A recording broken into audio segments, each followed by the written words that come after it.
Now this is my baby, so please be kind.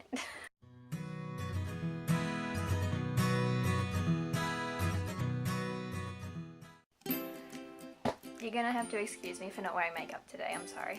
And for the background noise, my brother has friends over. Hello YouTube. Today... I'm kind of scared. Okay. Today I'm going to tell you about my HSC art major experience. For those of you who don't know, your HSC major art exam is 50% theory and 50% practical. I'm just going to focus on my practical today because I don't have anything to show for my theory work. My experience with my major. Okay, so for those of you who do know me, this isn't gonna be a big surprise to you, but the first thing I go to when I want to do something artistic is a pencil and a sketchbook. I don't know, I just need to get it out. So yeah, I'm very into portraiture at the moment. I go through phases, okay? Just accept it. And I don't know what that was just me experimenting. The first piece of advice I want to give you if you're doing your HSC art stuff is to relax. I was so freaked out. Like, I'm gonna show you my journal. This is what I used. Stick to what you know that you're good at. Don't do what I did and spend the first 3 months going, oh, let's build a sculpture or take some pretty photos of things, and yeah, don't do that. I'm not saying don't do sculpture or photography. I'm just saying stick with what you know your strengths are. Mine just happens to be pencil and realism. I don't know. I knew what I wanted to do pretty much from probably the first month into trying to figure out what I wanted to do. Stick with something that you know you're going to like at the end of the year, even though you're going to just work to death on it. So my personal subject that I wanted to base mine around was letter writing. So I did a few practice sketches. This is my friend. Hi friend. This is Grace, you probably already know her from my other videos. If you don't, then this is Grace. And one of my cats. I can't remember which cat that was. Hang on. Actually, that's my sister's cat. This is another early practice run that I was going to go with. Obviously they're not fully detailed just because they were practices. But yes. It took me a while to cement my idea. I think longer than usual. Always have a plan. Always know what you want to do by the first term. This was my plan. I completely disregarded it. Not because I didn't like it, just because my artwork evolved from day one. So this is pretty much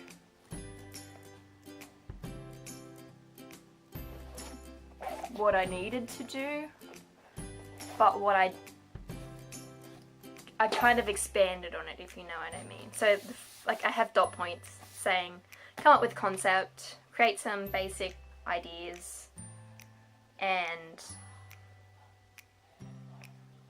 look at my limitations for my artworks. That is also what you need to do. Go on the Boss Desk website and check that what you want to do doesn't go against any regulations. I know you're not allowed to have any bodily fluids, obviously, that's a bit weird. Or glass. I know those were two big things that I heard stories about. There are size limitations, weight limitations, there's bits and pieces. The markers like you to have a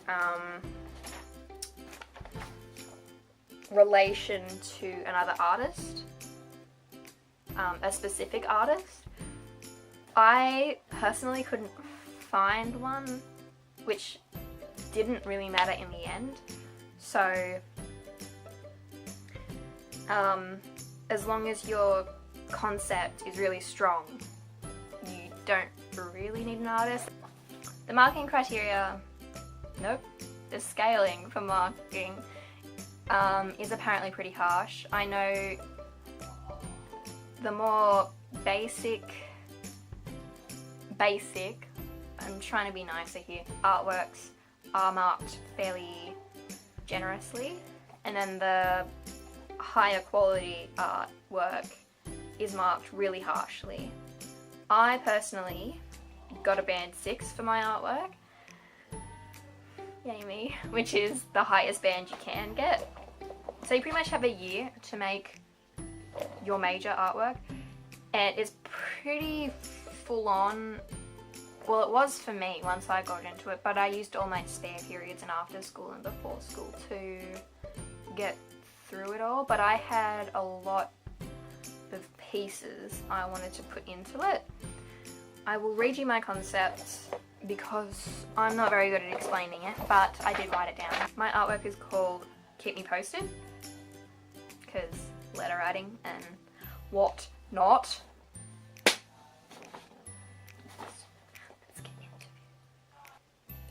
Due to new technology, it is easier to connect with people from across the world. However, the art of letter writing is slowly vanishing. The youth of today will never know what it is like to have a pen pal or receive a handwritten letter in the mail. Whilst the internet gives us new possibilities to connect, handwriting and calligraphy stamped with wax seals is becoming extinct. My artwork is about the lost art of letter writing and how society today will never truly grasp the concept or ancient practice in what beauty that it originated. Formally addressed and touching notes lose their personal connection through the cyber use. Ink or paper with carefully crafted writing is heartwarming and can be perfected as an art form, whereas typical letters on a screen don't have an intimate effect with the recipient. This would effectively influence the audience and make them reflect on the world as it was, is, and what it could be. So that was pretty much my concept. I wanted to make sure I conveyed that a little bit. So I will start at the beginning. I originally wanted to do 6 artworks like this, I will show you. But then my teacher said, no, you're going to be done them too quickly, and I think you can get a better mark if you keep going with it and expand on it. So thank you, teachers, Miss Clark mainly, that helped me. So this is one of the first ones I did. This is one of the 6 that I was going to use.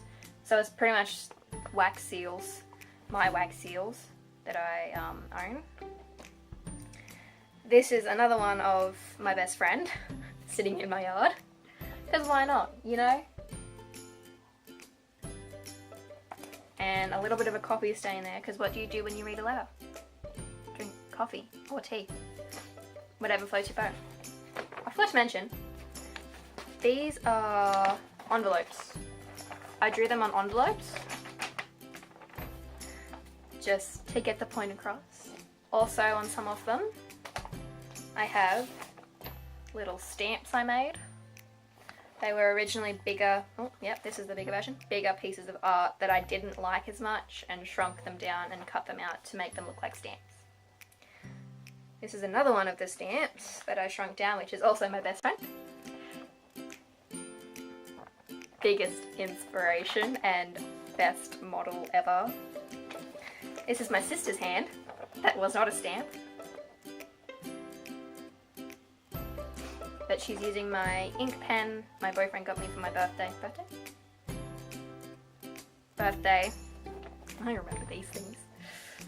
Got me for my birthday, and I just told her to pose while I took a photo. So she didn't have to pose there the entire time I drew her.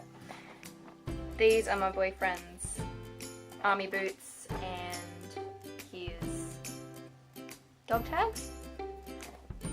They were probably the longest. They took the longest, the actual drawings. Some of them I had to restart because they just weren't good enough. This one took me 5 goes to draw, but some of them are some people's favourites, so yeah. So that's it for the big envelopes. Everyone seems to like this one, but I didn't like it as much, so personal choice, I chose to shrink it down and make it into a stamp. I took one of these letterboxes. I took this letterbox and made it. So it was a big wooden letterbox that I just put all the letters into, and that's how I presented my art. Just acrylic ink. Some suitcases.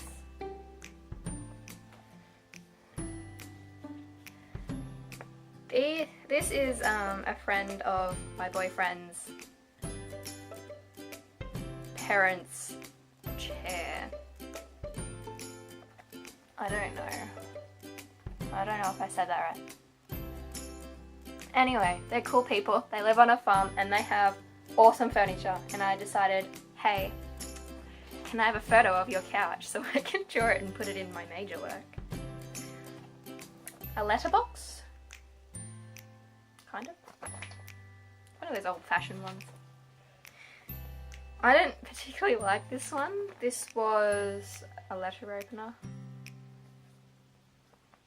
But my teacher said I should put it in there, so I did. She knows best. This is also another stamp that I made because I didn't like it. I thought the edges were too rough, I think. So now I'm going to show you what I put inside the envelopes, because you can't receive an envelope and have nothing in it. So the small envelopes, the pieces of paper inside the envelopes I drew just with lead pencil. For the outer envelopes I used Prismacolors, which are, for those of you who don't know, a form of coloured pencil. From the inner, just pieces of paper, they're not envelopes. I just did them black and white, so a monocle.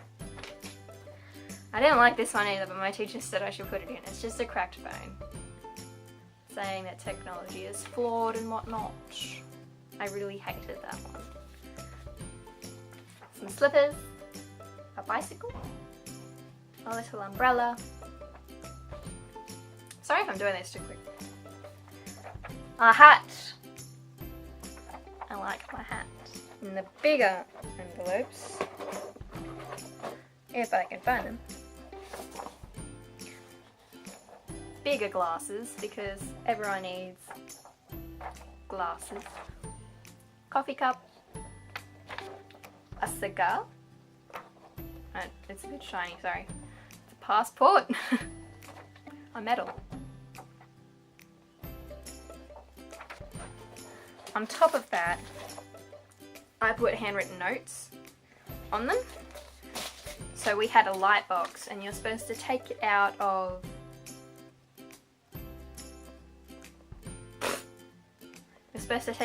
the letterbox, put it on the light box, and the artwork is supposed to shine through the other artwork. So it's just things like return home, miss you. Or it's just like really cheesy, sappy words and phrases you hear in a letter.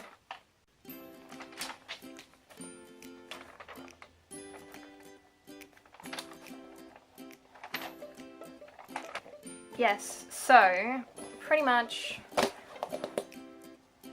if you are doing your art HSC, what I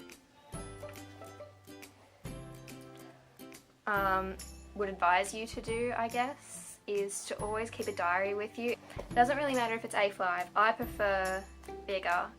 It's recommended that it's A3, I think, which is what I had, but A4, a lot of people in my class just use A4. I used an A5, and just when I was out and had an idea, I would scribble something down and then paste it in my bigger art book, just because this is easier to carry with you, and why not? So have a concept, have a strong concept, know what your strengths are, and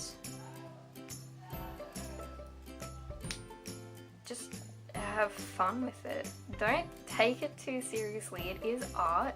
Like, obviously it's supposed to have a meaningful concept. Good luck if you're doing your HSC art and just wanted some inspiration. But this is pretty much what a Band 6 artwork looks like. And if you haven't gone to a gallery and looked at artwork, I really suggest you do that. Because it does help. It does, you get to see the variety, like the huge variety of artworks that do really well. And then, I don't know, I didn't really see any other, I saw Band 5 and 6 artworks. I don't think I saw anything else. Anyway, try to stay positive, drink lots of tea, read up on what you want to do, educate yourself pretty much on what you want to do, and stress less, have fun. Bye!